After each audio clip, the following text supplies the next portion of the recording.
नमस्कार प्रणाम मेरे प्यारे साथियों, स्वागत है आपके अपने YouTube चैनल अविराज की पाठशाला में। साथियों, जो आज का हमारा टॉपिक होने वाला है क्लास 9 पहला चैप्टर है हमारे आसपास के पदार्थ। आप सभी जानते हैं, आप जहां पर बैठे हुए हैं उसके अगल बगल क्या वस्तुएं रखी गई हैं, वही तो उन्हीं के बारे में हमको पढ़ना है।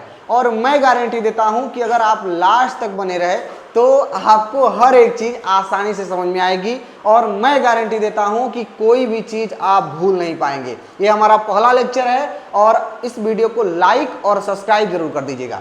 चलिए स्टार्ट करते हैं।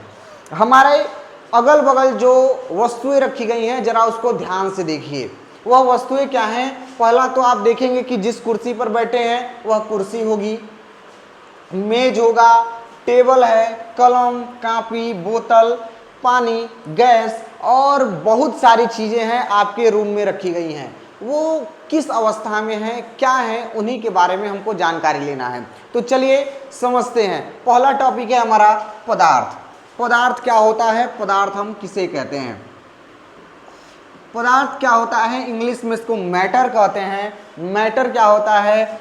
जो वस्तुएं स्थान घेरती हैं और तथा जिनमें भार होता है उसे हम पदार्थ कहते हैं। जैसे आपके सामने कोई वस्तु ले लेते हैं, जैसे हमारे पास यह कॉपी है। अब कॉपी को मैं जहां रखूंगा वो क्या करेगा कि इतना स्थान वह कवर कर लेगा, यानी यह एक प्रकार का पदार्थ है। हमने इसको यहाँ रखा और इसने इतना स्थान क्या कर लिया? ग्रहण कर लिया, अर्थात स्थान घेर लिया। दूसरी चीज, यह इसका कुछ न कुछ भार होगा, वेट होगा, ठीक है। और बहुत सारी चीजें हैं, जैसे और मैं यहाँ पे एक डब्बा रखा गया है और इस डब्बे को इस डब्बे को भी कहीं रखूंगा तो वह उतना स्थान क्या करेगा? ग्रहण कर लेगा। और इसके साथ साथ इसमें कुछ न कुछ भार होगा, तो यानी कह सकते हैं कि यह वस्तु क्या है? एक पदार्थ है।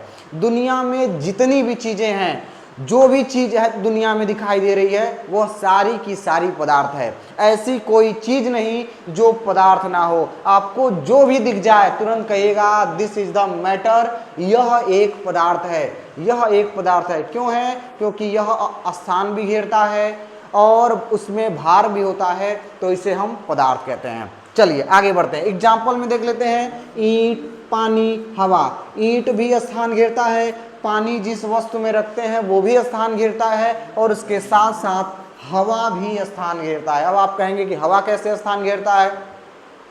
तो जिस रूम में आप बैठे हुए हैं उस रूम में वस्तुएं तो रखी गई हैं, उसके साथ साथ पूरे रूम में हवा भरा हुआ है, यानी हवा भी आपके रूम को घेरा हुआ है, ठीक है। पहली चीज। दूसरी चीज, हवा में भी भार होता है। अब कहेंगे कि सर जी हम तो कभी देखे नहीं है हवा में भार होता है। तो आप गैस सिलेंडर आपके घर में रखा होगा, तो जब वह भर के आता है तो देखिएगा बहुत भारी लगता है, और वही गैस सिलेंडर जब खत्म हो जाता है तो गैस सिलेंडर हल्का लगने लगता है। इसका मतलब क्या? कि उसके अंदर जब तक हवा थी तब तक वह भारी था। इसका मतलब हवा में भी भार होता है, ठीक है। ये चीजें याद रखिएगा कि पदार्थ इसे कहते हैं। और पदार्थ के 2-3 गुण होते हैं, ठीक है। 2-3 गुण होते हैं। पहला गुण क्या होता है इसके बारे में जान लेते हैं। पहला गुण है पदार्थ अनेक छोटे छोटे कणों से मिलकर बना होता है। यानी पदार्थ एक छोटे छोटे, जिस तरीके से आप एक रूम या फिर एक दीवार का निर्माण करते हैं तो ईंटों को मिलाकर एक दीवार बनाते हैं, ठीक उसी तरीके से जो यह पदार्थ होता है। अब पदार्थ देखिएगा, ये भी एक पदार्थ है। देखिएगा इसमें छोटे छोटे कण हैं, ठीक है। ये एक कण है, दूसरा कण, तीसरा कण, चौथा कण, 5वां, 6वां, 7वां, 8वां, ऐसे करके कण का कई सारे कण मिलते हैं तो एक पदार्थ का निर्माण होता है। और उस कण को हम अणु कह सकते हैं या परमाणु कह सकते हैं। बच्चों क्या कह सकते हैं? अणु कह सकते हैं या परमाणु कह सकते हैं।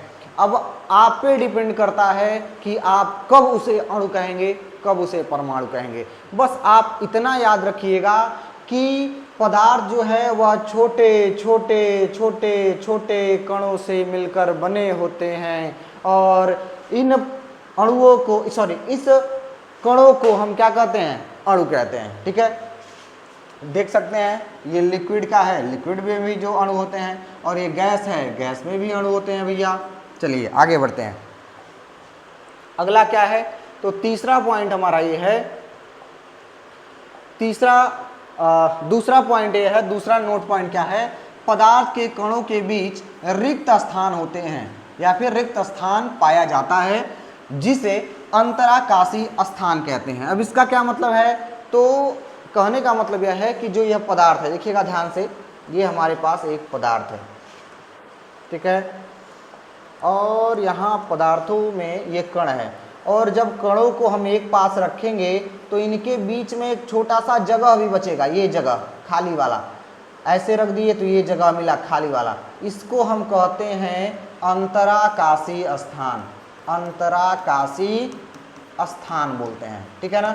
यानी अब देखिएगा, ठोस में अंतराकाशी स्थान बहुत कम होता है, अणु पास पास होते हैं, अंतराकाशी स्थान बहुत कम।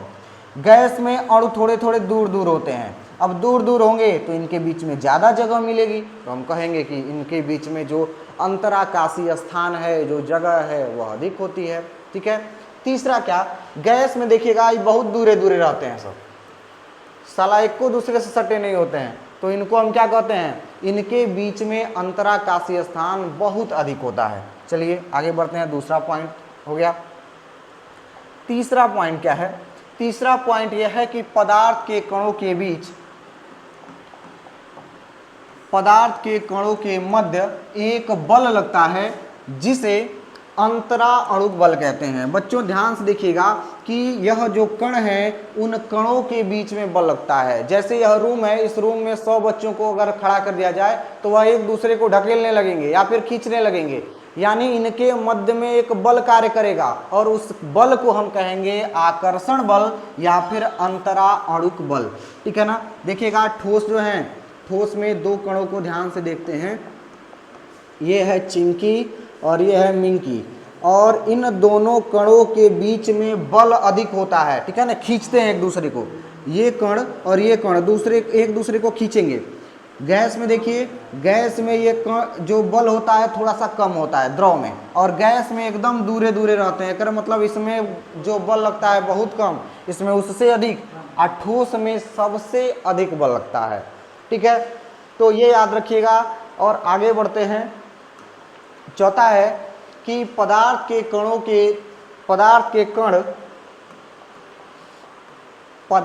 कण निरंतर गति करते रहते हैं। इसका क्या मतलब है कि आप देखेंगे, पानी एक गिलास में ले लीजिएगा, और गिलास में पानी लेने के बाद उसको ध्यान से देखेंगे तो उसके कण बहुत तेजी से इधर उधर जिगजैग मोशन में घूमते रहते हैं, गति करते रहते हैं, और उस क्रिया को क्या कहते हैं भैया, उस क्रिया को हम विसरण कहते हैं, ठीक है ना। और यह क्रिया, विसरण की जो क्रिया है, अधिकतर लिक्विड में और गैस में देखने को मिलती है, ठीक है। तो ये थे पदार्थ और पदार्थ के गुण, ठीक है। अब अगला जो टॉपिक है हमारा होगा पदार्थ की अवस्थाएं, पदार्थ की कितनी अवस्थाएं होती हैं, कौन कौन सी अवस्थाएं होती हैं और क्या क्या गुण होते हैं। तो उसको देखने के लिए चैनल को सब्सक्राइब कर लीजिएगा, कि ताकि हमारा जो नोटिफिकेशन है आप तक जल्द से जल्द पहुंच सके। मिलते हैं अगली वीडियो में, तब तक के लिए जय हिंद।